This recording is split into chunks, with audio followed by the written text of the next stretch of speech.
name is Danny Romman, and I'm a surgical podiatrist.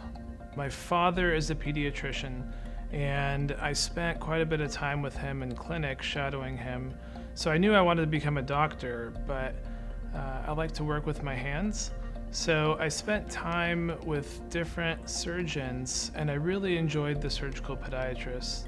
They were in clinic seeing patients, but then they were also going to the operating room and doing procedures and various surgeries, sort of restoring mobility, getting patients back on their feet, and getting athletes back on the field, which is something I'm very passionate about. So I treat all kinds of conditions of the foot and ankle, starting from soft tissue lesions like warts. I treat hammer toes. I do bunions and midfoot injuries or sprains. I treat Achilles tendon pain. When I was in Alaska, I managed a lot of complex lower extremity trauma, so very comfortable with things like fractures. So really anything involving the foot and ankle is something that I treat. A good physician-patient relationship starts with good dialogue and communication.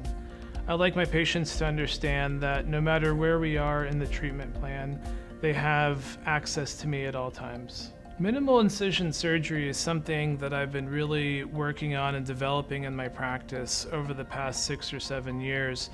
It's sort of an opportunity for me to make small incisions and big changes underneath the skin, which usually results in less dissection, less trauma, less pain, and in my hands, it's usually a much faster procedure, so patients end up getting less anesthesia and usually take fewer pain pills postoperatively.